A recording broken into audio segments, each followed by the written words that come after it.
let easy up. He's letting him do that now. They've met. Does that make a difference? Reagan sees an opportunity. You see that? He says, oh, I can dominate him.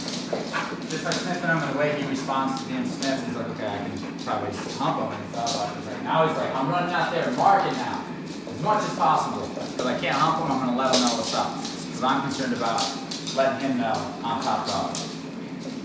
He's being on his best behavior right now, probably because he's got a collar on and a leash on and he's in a training place. So I see him being like, yes, sir, right now, even though I haven't even done anything with him. So he's not at his worst, you know. His big thing is on the leash, though. Am I right about that? It's leash reactivity randomly, not every time, and blowing off known. Yeah, I'm watching him. Blowing off known commands. I'm gonna watch him. Is he marking the house? No? Well, there's probably only him in the house. There's other dogs in the house that makes a difference. Because he was sniffing that couch for a second, like he was thinking. Okay. See what I mean about being on his best behavior? Yeah.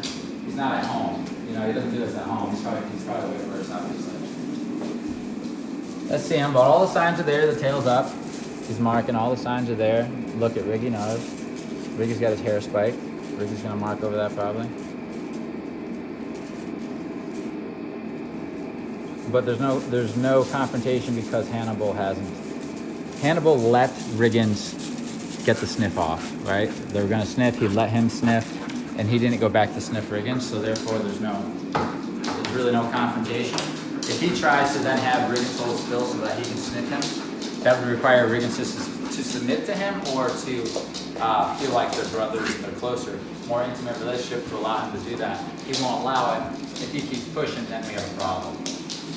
Okay, but he didn't push. Okay, so he knows how to be around dogs and he knows how to be social. As far as I can see, because look, we got a female here who's small that he could easily take advantage of. We got a dog who has some disabilities, so she walks like injured prey. And then we got a male who's older and somewhere mid-ranking that he could then talk about hierarchy with, and he decided not to. I seen him think about it. If you watch the clip back, yes, he thought about it.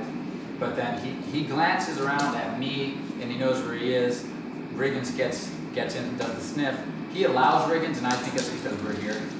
So then Riggins says, oh my God, I can do this, I can hump. He gets a moment of wanting to hump, looks at me, and then walks outside and marks, okay? And the only reason it's working is because the dogs, see now he can't help but to show some of his true colors. You see that? Just that little bit of what looked like, I mean, what I'm looking for is when that switches to prey. Because some dogs like this, or this breed, can switch to prey drive towards other dogs. It doesn't always have to be like squirrels. Actually, just fearful movements from her or from her, or any type of movements that could trigger her tendency to prey is what I'm looking for, so that I can be calm.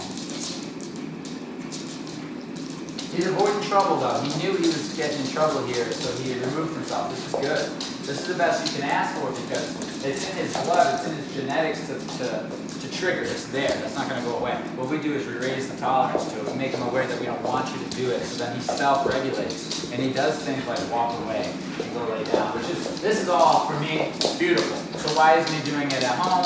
It must be a respect. There you go. Can't help but show the two colors, right? Boom, jam that nose in there. And gets punished from me for that because Riggins would have bit if this was in the wild at that moment. I went in there and corrected. Good boy. I do believe this dog is a good one. Otherwise, he wouldn't be able to control himself around sparkles. It would be too much for him. I've seen kitties where they just can't. They do eventually through the training.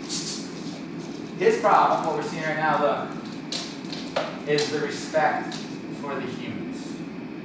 It doesn't seem to be his understanding so far. He seems to be socially aware.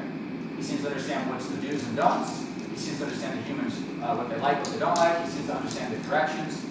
All this stuff is how it's being used as the person behind it. So as I start operating as his leader, we'll see him change. Okay? And we'll see what is in there. We'll see what's in there as we live with him like he's our dog, and we're having good days, and we're hiking. And he feels very comfortable, and he's hanging out. What kind of stuff's under the hood? We'll find it. What I'm sensing right off the bat is that he's a pit bull, for sure, so he's got all those qualities, but not to an unmanageable level. It seems manageable to the point where I would take a dog like this. He's practically Riggins. That's what he is. You know, he's Riggins. They're pretty much equal as far as how difficult they are to live with. And so he's difficult because, you know, he is what he is, but he's not that difficult, okay? You just need to be consistent with him and having conversations when he decides. Read those small moments when you say to do something, and then he kind of gives you the shoulder like, I don't want to, and punish that firmly. If you take those moments seriously because, you know, I told you to go on place, you're not going on place, you correct firmly a few times for things like that, or he does something that he's not supposed to, you tell him not to, he does it again, you correct firmly kind of thing, and then send him away. Do that over the small things, and then you won't see that disrespect in the moments that you need it, when your guests come in and stuff, because if he feels like he can't even do those little things wrong when you speak up, he's not going to test you with the big stuff. But if he feels like he can get away with all the small stuff, when it comes to the big stuff, they say, what are you going to do about it? So those moments are reminders of where he is in your relationship, okay? You become relevant. So that's why he's sitting here still, because if he gets up, I'm going to correct him and suggest that he sits again. I didn't tell him to sit, but I suggested it with my body, okay? And that's how we teach sit too, is we suggest it. We suggest down. Because dogs, they can read humans pretty well if they're trying. If they're trying. If they're not trying, it's horrible. And if they're blatantly just actively ignoring you, it's terrible. They don't listen. But if they're trying to figure out what the human is saying with their body, they can figure it out. When it's sit and down and go lay over there and come here and stay, they can figure all that out without all this nonsense, you know. But they need to be doing this, paying attention. How do you get that? You become relevant through situations like this, through respect.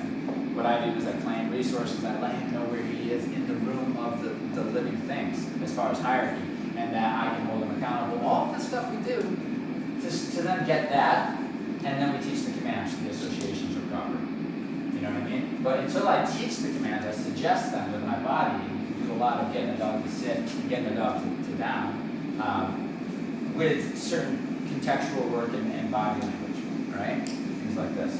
Good. Great. Good boy, bud. Yeah, so this is just indoors. I'm sure he's way worse outdoors. I almost guarantee that when you're outside and there's trees and we're in the real world, he wants to go like it's the Wild West and go mark territory, that claim it for his own, and then fight over it, this kind of stuff.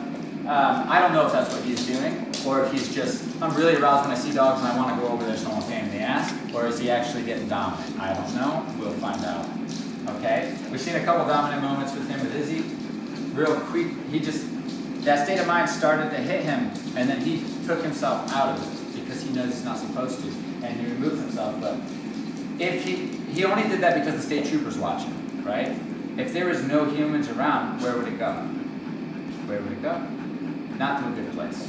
Not to a good place. Especially if there was no humans around for a while, like a few days, you know, and then they were hungry and moody, and yeah, not good stuff. He would get corrected by Riggins would rule with this roost. Because Riggins would correct him, because he's still got a mind of a puppy. And Riggins got the mind of a mature, wise adult dog who's been around the block. So he would eventually put him in his place over something small. That's what they do that, over sniffing and stuff. So then he doesn't have to do it over food. And if he does have to do it over food, it's not going to be good. You see, they know. And he's like, can I trust you? Where are we at? If you don't fuck with me, I won't fuck with you. We might be able to coexist and then eventually bond. But if you fuck with me, let me show you what happens. That's what Riggins is going to do, right? And look how she, you know, they know when it's a stranger dog, right? Izzy lets him do whatever. But this guy, I don't think she would let him. I think she would keep moving around, and then if he got her really uncomfortable, she might make noise. And yeah, see how she sets consent, right? She let him. Okay, so he's not playing the game, which is the solution. He's not in the mindset to be reactive. All right, I'm going to slow this down. Remember I said one sound, and now that's the sound, and then whoever continues after that gets corrected. Whoever, it doesn't matter, right? Because that sound's universal for them all to calm down and wait. Now, he's not in the mind to be reactive right now. So, because he decided that socially, this is where I stand with this gentleman in the room and amongst this pack. So I'm going to sit aside, literally, physically, and mentally. I'm not even going to engage in the naughty things of the hierarchy, which is dominance, humping, sniffing aggressively, sexual thoughts, this kind of stuff, right? I'm not gonna do it, and that's all I want to do. Because if I was interested in playing, I might come over and play. But I'm not interested in playing that doesn't have the bad stuff in it. I have never seen this dog play. Okay, so we might see that here, though. He might eventually play while he's here. Well, he's not here that long. If he was here 3 weeks, we would see him play. Okay, but he's only here for Russia. Yep. And that's all he needs, really. He needs a reminder of the mentality that he needs to keep towards a human. See how we're able to get that mind? We need to make sure he knows that his owner needs to have that same respect. And he will treat her that way, but if they go home and there's just certain moments where he feels like there's that lapse, like he can push a little bit, then he's not going to, he will know that this is all his wiggle room, and he'll take it, because he's just a pushy dog, just like he is, and just like she is, and just like she is. They're all pushy dogs. But when you take the small things hardly, like you find them disrespectful, if a dog comes up on you a certain way or isn't listening to a certain degree, it's personally disrespectful to you as the household runner, then you go over and deal with it properly, the way that we teach you, with as firm of consequences he needs, then you're going to see him be better when he realizes that that's on the table, okay?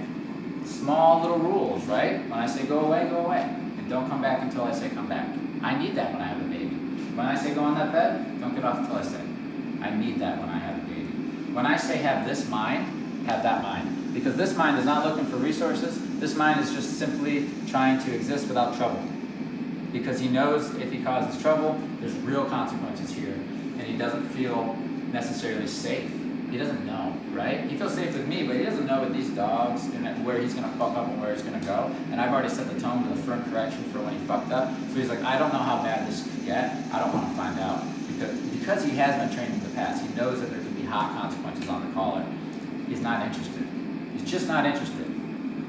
Now, I'm going to walk this guy. I'm going to test him on the leash and everything and see what's there. But I can almost guarantee that once I have a conversation like this with him and maybe one outside, he's not going to do it with me, because now he sees me as the state trooper and he doesn't want to go to jail, right? Like, nobody wants to get pulled over. It sucks. So that's how he feels.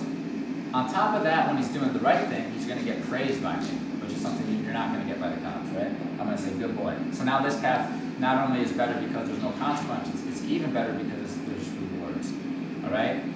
Now, then I have to teach him how to take a reward, because I have a feeling that taking a reward he's going to think that it means that now I have the privileges that you're trying to take away. No. I'm saying you're doing good at not doing those things. I'm not saying good, now go do those things. And that's another thing that we have to clean up with a lot of these dogs. Okay? All right, let's get to work. Break.